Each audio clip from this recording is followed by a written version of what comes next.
સાંઈ બ્રહ્મકુમારી ઈશ્વરીય વિશ્વવિદ્યાલય ખાતે વિશેષ રક્તદાન શિબિરનું આયોજન કરવામાં આવ્યું હતું। શિબિરનો મુખ્ય ઉદ્દેશ રક્તદાનની સાથે માનવતાની સેવા અને આધ્યાત્મિકતાનો સંદેશ લોકો સુધી પહોંચાડવાનો રહ્યો હતો।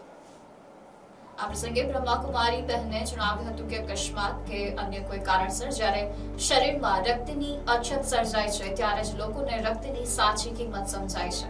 બ્રહ્મકુમારી ઈશ્વરીય વિશ્વવિદ્યાલયમાં માત્ર રક્તદાન જ નહીં પરંતુ રક્તની સાથે સારા સંસ્કારોનું પણ દાન કરવાનો સંદેશ આપવામાં આવે છે। રક્તદાન કરનારાઓ માટે અહીં ખાસ મેડિટેશન રૂમની વ્યવસ્થા કરવામાં આવી છે। રક્તદાન પહેલા 2 મિનિટ ધ્યાન અને પરમાત્માનું સ્મરણ કરીને મનને શાંત રાખવા તથા સકારાત્મક ઉર્જા સાથે રક્તદાન કરવા પ્રેરણા આપવામાં આવે છે।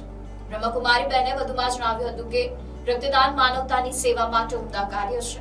આધ્યાત્મિક અને રાજયોગને જીવનમાં અપનાવીને સકારાત્મક ભાવના સાથે કરવામાં આવતું રક્તદાન શરીરને જીવનદાન આપવા સાથે સમાજમાં માનવતા અને સકારાત્મકનો સંદેશ પણ પહોંચાડે છે।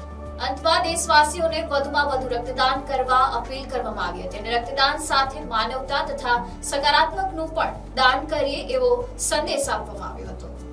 આજરોજ બ્રહ્મકુમારી ઈશ્વરીય વિશ્વવિદ્યાલયની અંદર વિશેષ રક્તદાન શિબિરનું આયોજન કરવામાં આવ્યું છે।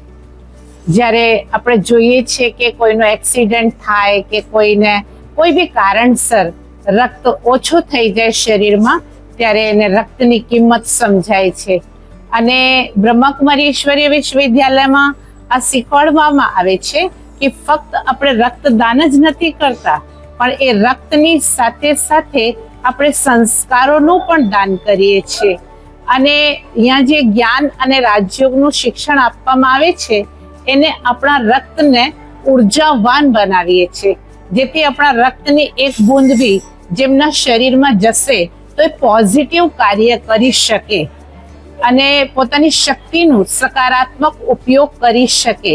એટલા માટે બ્રહ્મકુમારી ઈશ્વરીય વિશ્વવિદ્યાલયનું રક્તદાન એક વિશેષ રક્તદાન છે અને એટલા માટે અહીંયા એક મેડિટેશન રૂમ પણ બનાવવામાં આવ્યું છે જેથી રક્તદાન કરતા આવીને પહેલા 2 મિનિટની મેડિટેશન કરે, પરમાત્માને યાદ કરે, એ પરમાત્માને યાદ કરીને પોતાના રક્તને ઉર્જાવાન કરે અને પછી એનું દાન કરશે। પછી જેના અંદર એ રક્ત જશે એ ખરેખર એ બહુ મૂલ્યવાન રક્ત હશે। એ રક્ત જ નથી, એ શરીરને તંદુરસ્તી આપનાર જ નથી પણ એ આત્માને એમ્પાવર કરવા માટેનો રક્ત છે।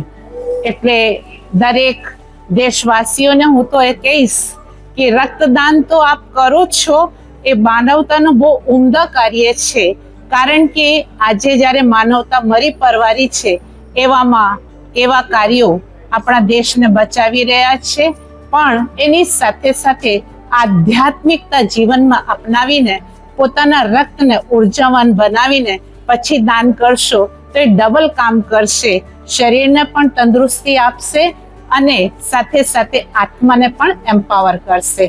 ઓમ શાંતિ। Report NDC news, Navsari.